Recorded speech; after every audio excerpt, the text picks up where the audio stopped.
Hi guys, what's up? It is Jillian. Welcome back to another video, and I am currently in Oahu, Hawaii for my spring break 2022, and since it's my last day here, I spent my first week on the island feeling it out, getting a vibe for it, sensing how this trip was or what I would have changed. I thought that I'd come and make a video for you, anyone who's looking into coming to Oahu, and my list of 10 tips on things you should know before you come here to Hawaii. So one of my first tips, and this is my biggest tip that I'm going to give to you before you travel to the island, is if you're coming here, be respectful. That's the number one overarching thing that I think you have to come to Hawaii with, is a respect for the land and a respect for the culture. Now, this doesn't just go for this island, this goes for anywhere you travel to, especially a lot of Americans.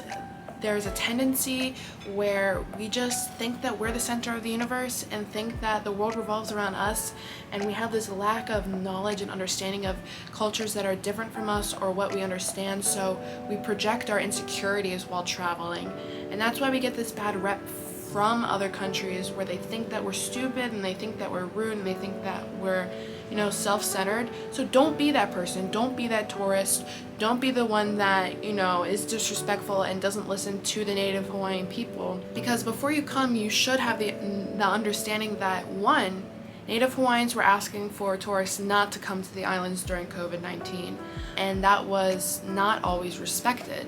So if you're going to come to the island, especially, COVID restrictions are just lightening up right now, but they're the last state in the United States to still have strict indoor mask mandates, to still have vaccine requirements, and what I'm saying is don't come to the island if you're going to be disrespectful and not wear your mask and not care about the people who actually live here and not care about the land and not care about the culture, because this is a beautiful place that was here before white settlers came and colonized it. So do your history, do your research, respect the people, and care about the land that you're visiting, because if not, what the locals will tell you is the island chooses who it keeps and who it kicks out, and you will not be welcome here if you do not respect the land that you walk upon. Rule number one, tip number one, main takeaway.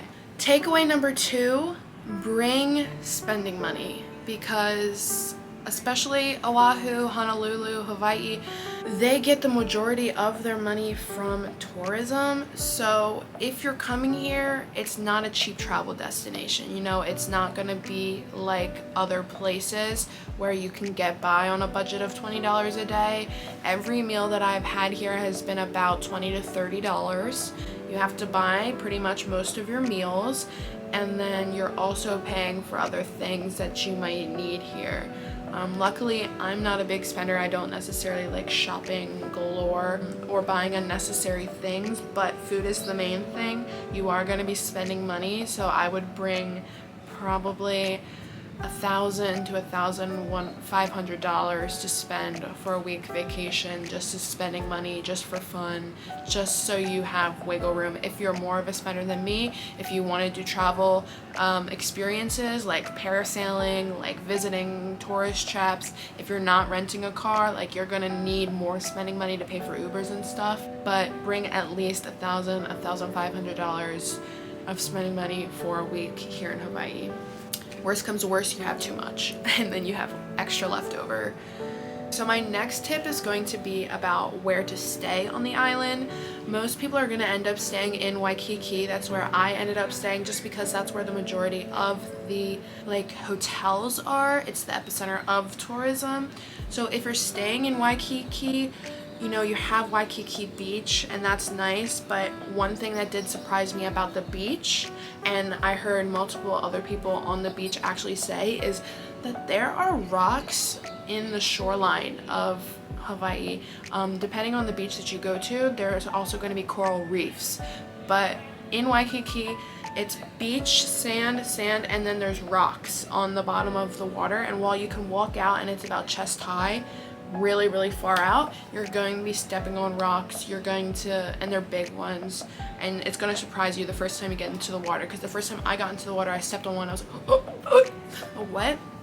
So if that's going to bother you, if you have a texture thing, bring water shoes, wear water shoes, and it's not always that accessible for old people, disabled people, and people who have trouble walking, because it's not balanced, it's not even, it's not level. Okay, my next tip for you is sunscreen, sunscreen, sunscreen. I've seen way too many lobster white people here. Listen, you are on the equator, you are in the middle of the Pacific. The sun is intense. This is my tan from about 5 days in Hawaii. I was so pale before I came. My tan came so easily, but wear sunscreen. I'm gonna say 45 or more SPF, and also make sure that your sunscreen is coral reef safe. I'm gonna show you an example. A lot of people don't even know like that coral reef safe sunscreen is a thing, but it is. So this is the sunscreen I've been using since I was here. I got it at TJ Maxx, and you see here it says reef safe, reef friendly. So I learned about coral reef safe sunscreen when I was visiting Costa Rica, because they have coral reefs just like they do here in Hawaii, and the problem is with a lot of regular sunscreens, they contain minerals and other aspects that from coral reefs, because the polyp in the reef is very like absorbent, so it absorbs these things, and then the sunscreen ends up bleaching the coral. And that's just another respect the land thing. Like, if you're going to be swimming in the water, be safe, protect your skin, but also be safe and respectful to the water by using products that don't actively harm what you're enjoying as a treat. There are people who live and survive off these reefs. So that goes for any tropical place, really. If you're going to be traveling tropically, wear reef-friendly sunscreen, okay? So my next tip is going to be fruits, juices, and veggies are your best friend. I'm vegan, so my eating experience here on the island has been a little bit different. It's been pretty accessible. Most places will have at least one option that I can eat, but definitely not as accessible as it is in New York. I also just don't have the option to really cook in my hotel room, so it's like, you know. But one of the things that I was super excited about coming here is fresh fruit, fresh veggies, and even locally grown meat. So it's really more sustainable to eat meat and seafood out here than it is on the mainland, because, you know, it's not outsourced, it's not shipped, it's not bred. It's mostly, you know, grass-fed, organic, locally grown, captured, fished here. So if you're gonna eat meat, I guess you can do it here respectfully, but if you're gonna eat veggies, they're all fresh. I mean, we're in a tropical place. You might as well try your veggies and fruits because they're gonna taste really good. They're not frozen, they're not from a grocery store, they're not GMO. Like, it's just nice to have that option, because I know in New York City my big problem is the fruit that I buy is always so expensive and never fresh. It doesn't taste good, it's overly priced, and it goes bad in like 3 days because it's pumped full of preservatives and then shipped into the city and then makes it to the shelf and then makes it to my store. So being able to like literally pick it off the vine is just such a nice change. Even if you're not a fruit and veggie or juice person, give it a try. You're gonna enjoy it. It's gonna taste good. And try local foods too. As this goes for all traveling destinations also. Don't be afraid to try local cuisine, because it really does give you more of an authentic experience. I went to, I'm not sure if my 7-Eleven video will be posted before or after this, but I did try a bunch of local snacks, and there is going to be a video of me doing that, but there are tons more of local snacks that I could have tried if I ate meat. Fortunately I don't, and I'm not breaking my diet, so yeah. Okay, so my next tip is going to be try different beaches. If you're staying in Waikiki, Waikiki Beach is awesome, but there are way more beautiful, cooler, amazing destinations that you can check out all across the island. You know, the west, east, and north shore are all super neat, and it's not worth it just to come here and stay on one tiny little strip of the ocean. You know, this is an island, you should explore it. You paid the money to get here, you might as well make your way around it, which rolls right into my next tip, which is driving. And I'm going to give you all the tips and tricks for driving and cars. My first tip is going to be, if you don't have a local here on the island that you're friends with that you can drive around with like I do, rent a car. It's gonna be worth it. Taxis and Ubers are so expensive here. Like, just to go for a 15-minute ride, I'm pretty sure it's like $30+.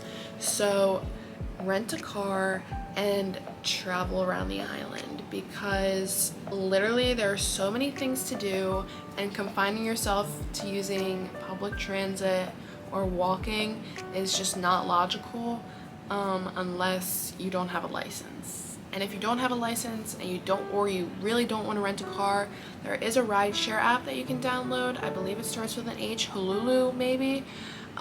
If you just Google rideshare Hawaii, it should come up. You just type in your destinations and then a local who drives for it can come pick you up and drive you somewhere else for a discounted rate compared to like Uber or taxis. Now onto the car tips.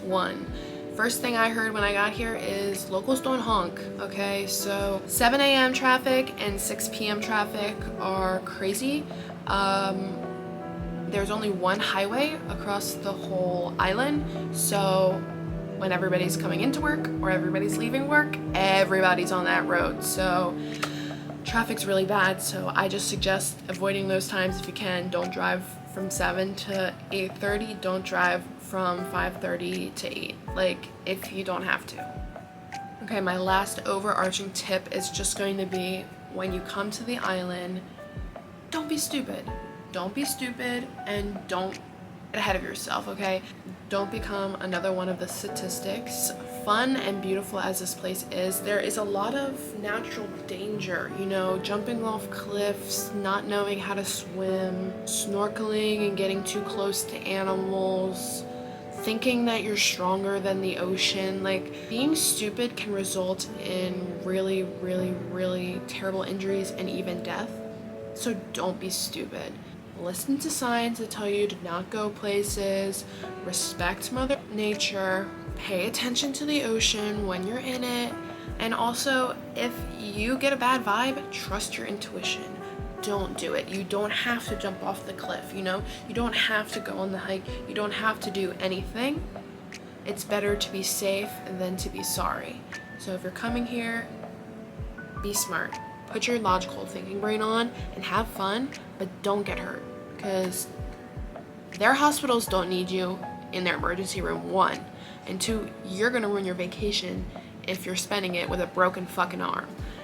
Okay guys, so I hope you got some good tips and tricks and understandings of what you should and shouldn't do when you're traveling here to Oahu for whatever type of vacation. Again, you can get so much out of a trip and experience if you choose to embrace the place that you're in, the culture, the experiences, the land.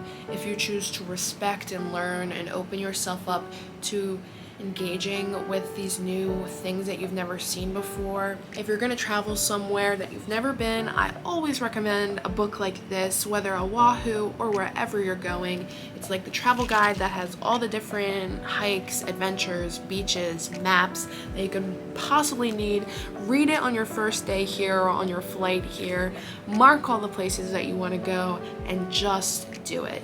Life is short. You deserve to live aloha, pura vida, and just experience life. There's so much more to living than the confines of what you know. So get out there, open your mind, and try some. As always, have a great day. Please subscribe to my channel. My socials are all down below, and enjoy your trip to Hawaii. I hope that you thoroughly enjoy your time, engage with locals, and choose to respect the land, because it's what the land deserves. Do your history before you go, decolonize your brain, and enjoy your experience. Aloha, mahalo, and goodbye.